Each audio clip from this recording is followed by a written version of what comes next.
Bienvenidos una vez más. Aquí estamos con el grupo de comentarios, felicitaciones, etcétera, en esta media hora que se va rápidamente. En el programa de hoy estaremos felicitando y hablando del paquetín de Magín, de qué le ocurrió al avión de la Romana, de un interesante análisis político, del primer trillonario del mundo, de una idea que parece absurda, de una ley contra la indolencia dominicana, del bárbaro Tribunal de San Juan y de varios temas más. Así que comencemos.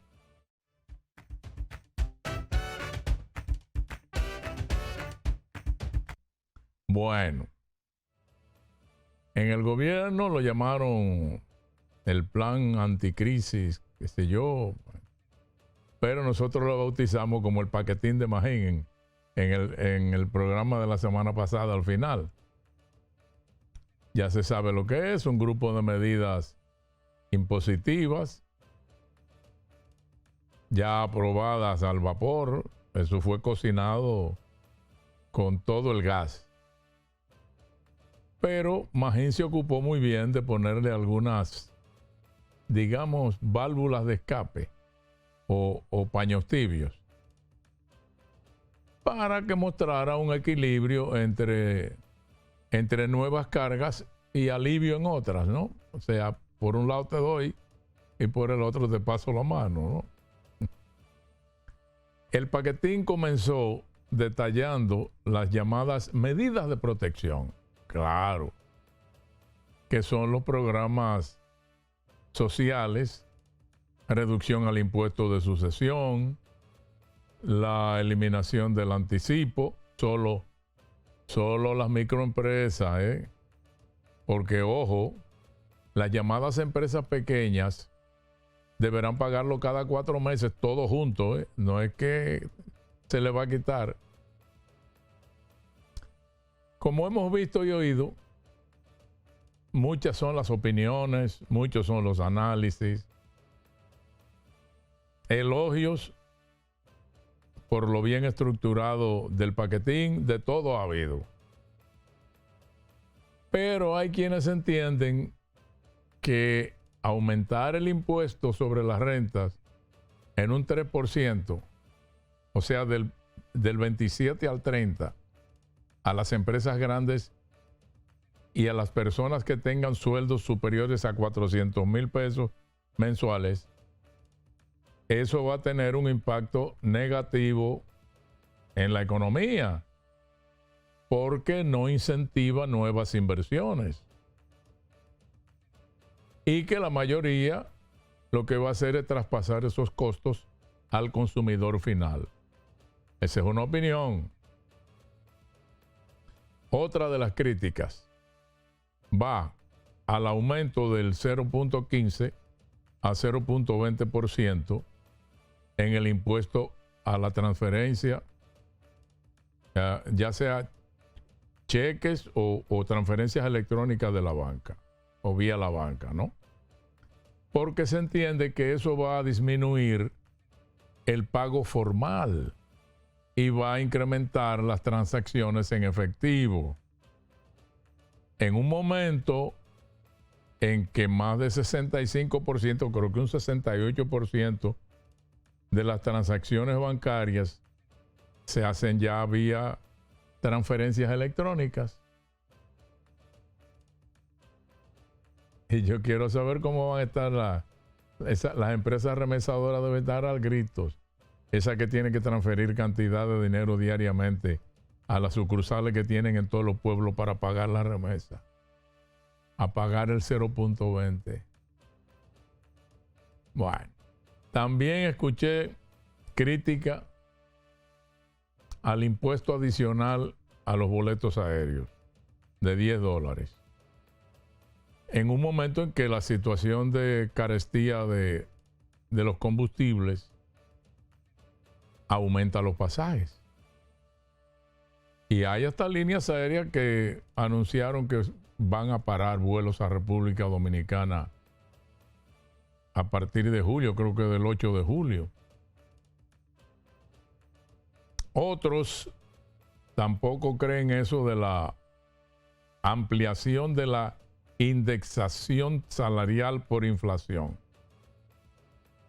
Porque la ampliación que estaba en vigencia tiene casi 20 años y no se respeta. Entonces, hay razones para no creer en eso. Y que eso del aumento al 30% del impuesto sobre la renta empresarial, que se dice transitorio por 3 años, se dice en la ley, eso tampoco nadie lo cree. Porque cuando se incrementó en el 2012, la promesa fue que iba a ser transitorio, pero ha permanecido hasta hoy. Y en lugar de bajarlo, entonces se va a incrementar. Otros analistas se quejan de la ausencia del plan de austeridad y de la mejora de la calidad del gasto por parte del gobierno. Que esas recaudaciones, que se estiman serán de unos 50 billones de pesos, lo que servirá es para incrementar el gasto corriente. En otras palabras, que se están pidiendo sacrificios, pero no se reduce el dispendio, el derroche de dádivas, que profundizan la pobreza y reducen el interés por la formación técnica y obtener un puesto de trabajo. Por su parte, el CONEP pegó el grito diciendo que exhortaba al gobierno a reducir la evasión fiscal y los subsidios generalizados, en vez de que el peso principal de los ajustes recaiga sobre quienes ya contribuyen al financiamiento del Estado. Ellos reiteran en el CONEP que debe haber una focalización de los subsidios y una mayor eficiencia del gasto, que mejor debe de ampliarse la base tributaria, reduciendo los espacios de evasión y la informalidad. La Asociación de Industrias, el lunes pasado, creo que fue, emitió una comunicación donde protesta por la concesión que hará el nuevo plan a la importación de asfalto sin cargo de ITEVIS.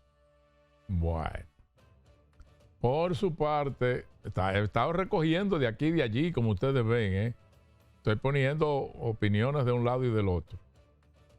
Por su parte, el doctor Leonel Fernández, desde España, dijo que lo que se esperaba que él dijera, que él rechaza las medidas que implementará el gobierno porque el pueblo dominicano no está en condiciones de asumir mayores cargas tributarias, en el medio de aumento del costo de la vida, lo que se esperaba. Oposición. Una opinión muy apropiada de un político opositor en campaña, ¿verdad? Inmediatamente se anunció que se firmaría el acuerdo entre Donald Trump e Irán para poner fin al conflicto. De una vez los miembros de partidos políticos de oposición dijeron, no, pero ya no es necesario el paquetín de Magín. Como si eso fuera automático. Ajá. No importa que el conflicto finalice los efectos de esa guerra. Están y estarán ahí por muchos meses los problemas. Pues nada, el paquetín de Magín se entregó urgente a la Cámara porque había apuros en comenzar a recaudar. ahora bien, un momento. Una cosa fue lo que se anunció en principio y otra lo que se entregó a las cámaras. Ahí metieron macos. Yo porque no tengo tiempo ahora, pero le prometo entonces que la próxima semana vamos a presentarle ciertos detallitos tipo puñalitos que un minucioso auscultador encontró en las letras pequeñas del texto que fue sometido a las cámaras y aprobado. Pero eso será la semana que viene. En un momento comenzamos con las felicitaciones.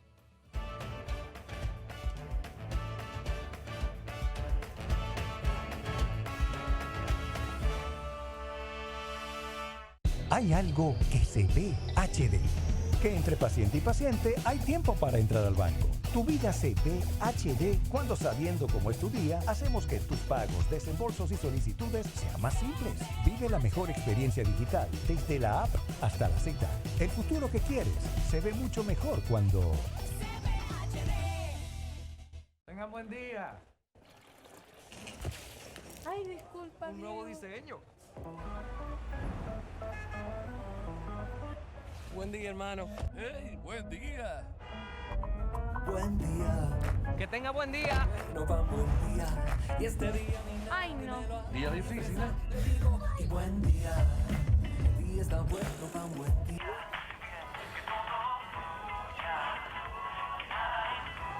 Ay, perdón. No, no te preocupes, está bien. Hoy me siento mucho. Amor, qué buen día tuve hoy. Tan bueno como el mío. Los buenos días los hacemos todos. Café Santo Domingo, 80 años haciendo los buenos días de los dominicanos. Buen día.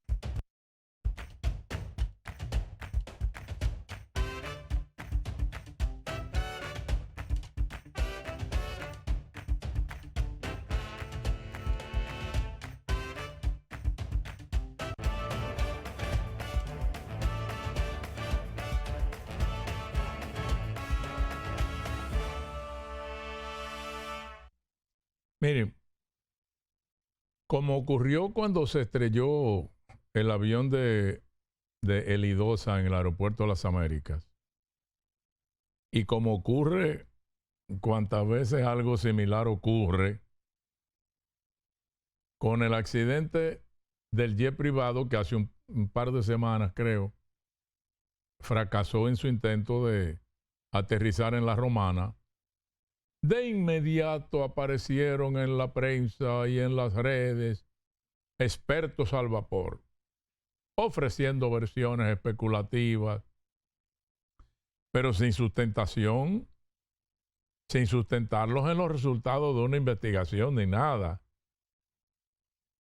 Alguien dijo, por ejemplo, que el Gulfstream G200 salió primero de Puerto Rico porque la operadora de ese avión es de allá, aunque tenía matrícula de Estados Unidos. Y dijo, y el avión paró en La Romana solamente a echar combustible.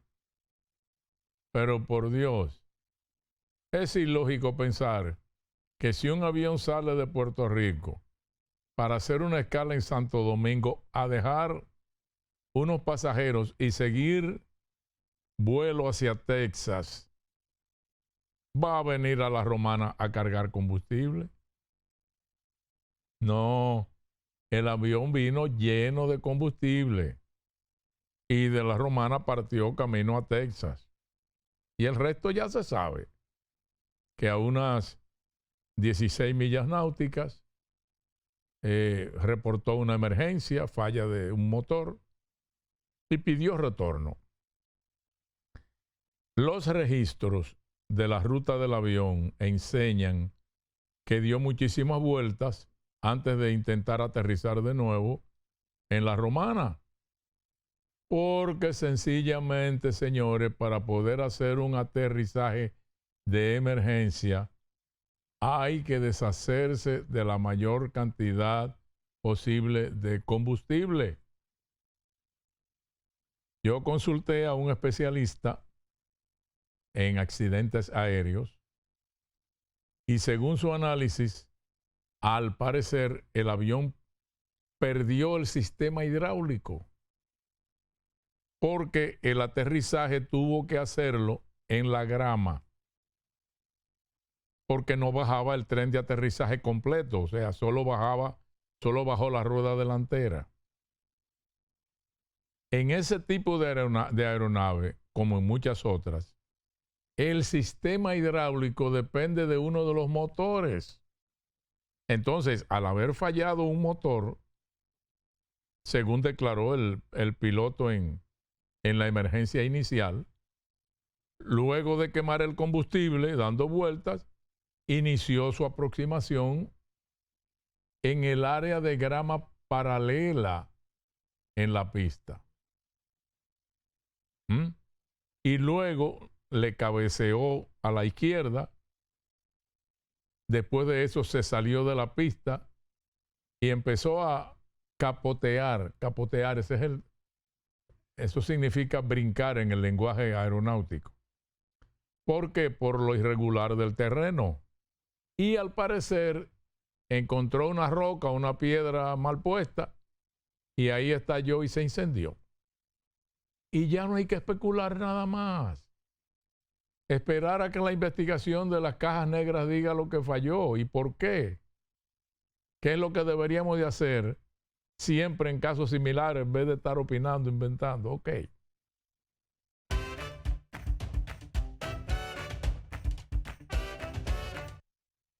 En materia de política, cada quien lee según su punto de vista y según su criterio. Por ejemplo, con el caso de las visitas de la señora embajadora norteamericana a personalidades, cuando tocó a Leonel Fernández, un adepto de su partido me dijo muy eufórico que esa visita significaba que el Departamento de Estado a quien quiere como próximo presidente es a su líder. Bueno, pero ese animoso punto de vista perdió fuerza cuando también se produjeron visitas a Danilo, a David Collado y más recientemente a Gonzalo Castillo. Entonces, sobre esta última visita, precedida por la renovación de la visa que se le había quitado, un amigo de este programa me envió una nota a mi correo de variados@yahoo.com, donde él plantea un análisis de todo ese periplo de la embajadora que a mí me lució diferente a todo lo que había escuchado hasta el momento. Dice el amigo que para ver las cosas del color que no se ve, primero, repare en el detalle de que cuando la embajadora visitó a Leonel, le hizo una pregunta que tiene un trasfondo que se debe desmenuzar. Se refiere a que la señora embajadora preguntó a Leonel por qué, habiendo sido presidente del país en 3 ocasiones, quería hacerlo de nuevo. Para el amigo, la traducción de esa pregunta es: no más, señor Fernández. Ya tuvo bastante. Y sigue diciendo el amigo de este programa: la rehabilitación de visa al penco y posterior visita se produce inmediatamente después de que la embajadora invitara a subir a un portaaviones norteamericano a las altas instancias de las Fuerzas Armadas Dominicanas y a un solo civil, a David Collado, a quien ya había girado una visita anteriormente. Mi lectura de todo esto, sigue diciendo el amigo, es que la embajadora envió un mensaje claro: ayudar a posicionar el cuadro competitivo para las elecciones del 2028, con un Leonel que ya creció lo que iba a crecer y que tuvo 3 oportunidades de dirigir. impulsar la recuperación de protagonismo que había perdido Gonzalo, de manera que logre ser el candidato del PLD, para lo cual tiene el apoyo de Danilo. Y entonces, perfectamente ubicados esos competidores, abrirle el camino a David Collado. Para mí, dice el amigo que me escribió, el candidato que prefiere el poder del norte y las estructuras del poder económico nacional es David Collado. Bueno, mire, yo ni le quito ni le pongo, ni me atrevo a sugerir nada. Yo traje eso porque no había visto un enfoque desde ese ángulo y me pareció que valía la pena soltarlo en el tapete, pero para que cada cual haga lo que le parezca con él. Bien.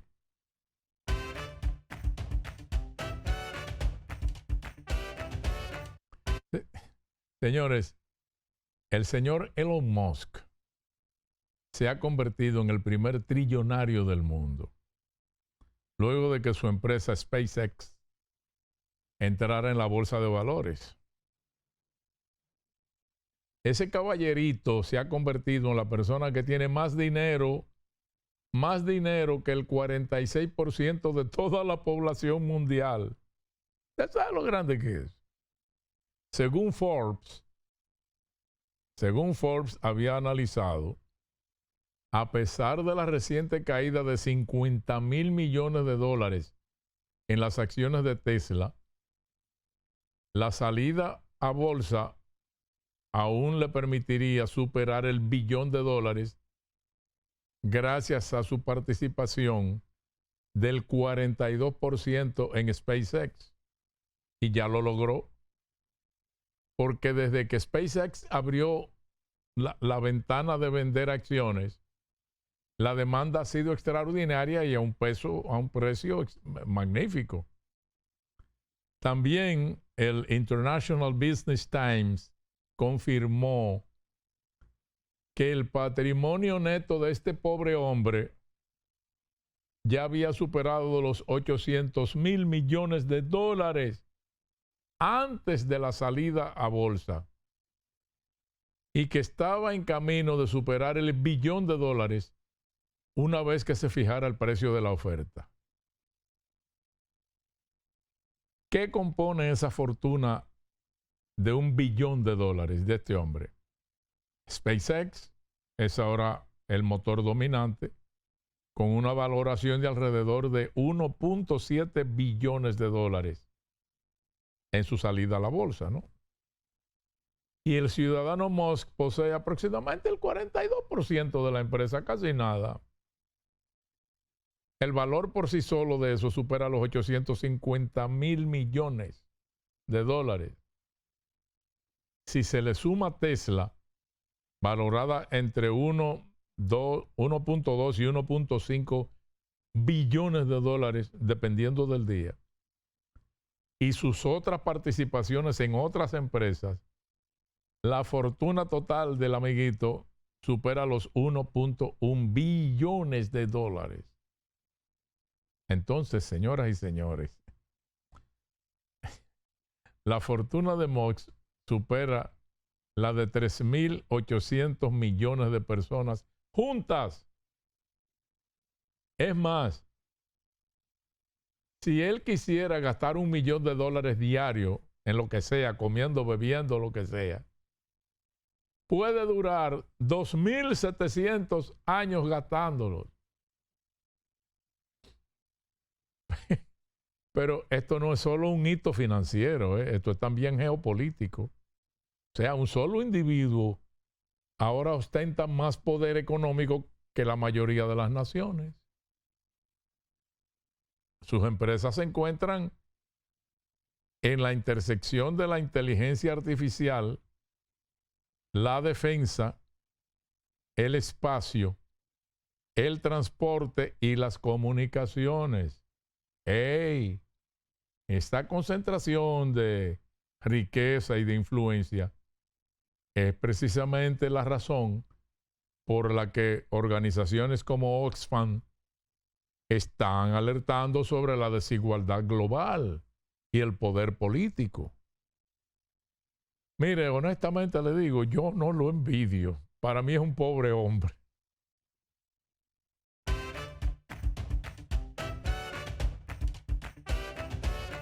Mire, esta es una información para asumirla muy seriamente, tomando en cuenta de dónde procede.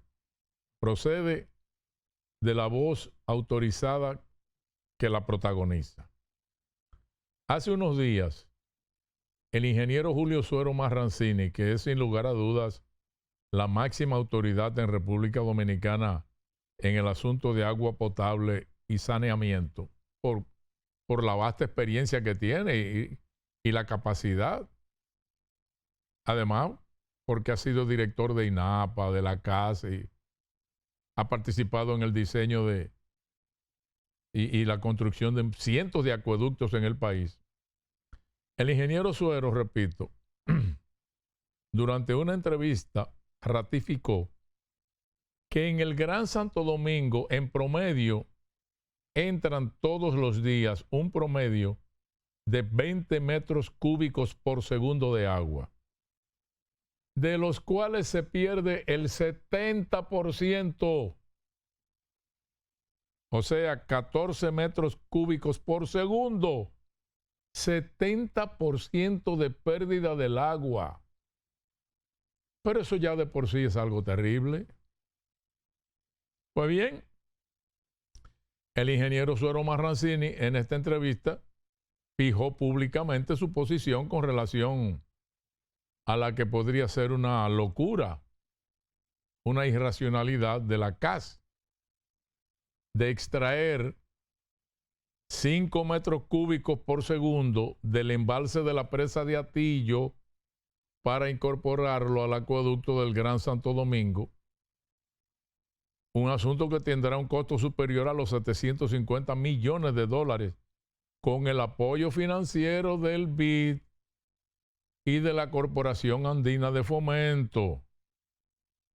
Si ese proyecto que fue anunciado y parece que ya está aprobado por esas entidades, si eso llegara a ejecutarse, solo se aprovecharían 1.5 metros cúbicos por segundo y se perderían 3.5 metros cúbicos por segundo. En consecuencia, solo resta esperar que el presidente escuche al ingeniero Julio Suero Marrancini y ordene revisar esto, que parecería entonces el despropósito, la locura, la irracionalidad de la CAS. Serio, digo yo.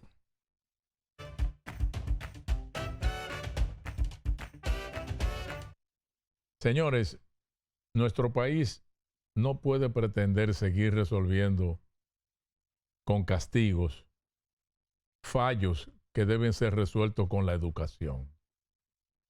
Por ejemplo, ahora resulta que las personas que graben, fotografíen o difundan imágenes de personas en peligro sin haber solicitado asistencia, podrían ser sancionados si se aprueba un proyecto de ley depositado en la Cámara de Diputados que busca regular la conducta de los ciudadanos ante situaciones de emergencia.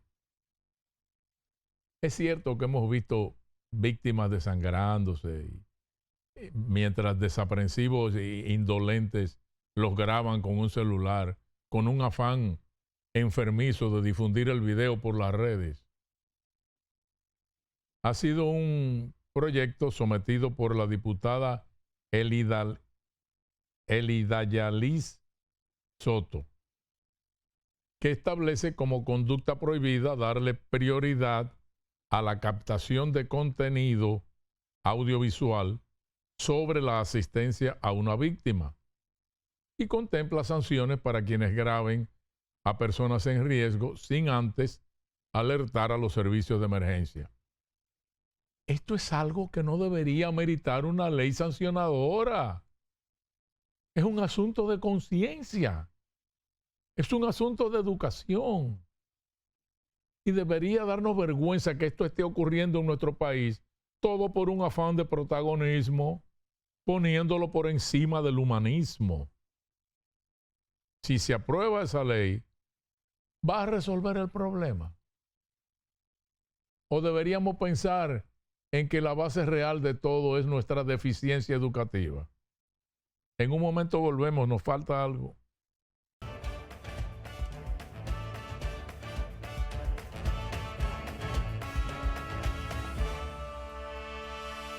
Bienvenidos a Óptica López, donde puedes encontrar estilos como clásicos, modernos o atractivos.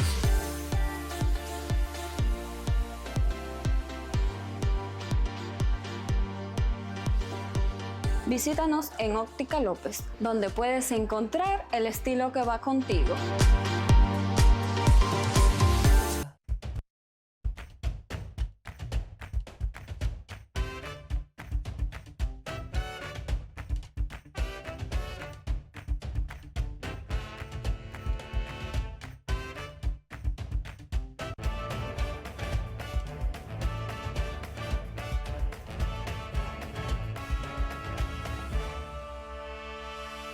Volvimos.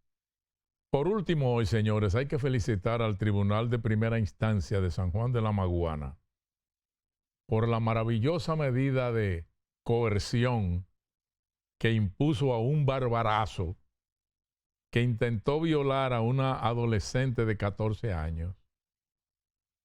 El hombre de 36 años se metió a las 3 de la mañana en la casa de la jovencita que vive con su bisabuela. Pero primero el hombre cortó la electricidad de la casa para que todo quedara a oscuras.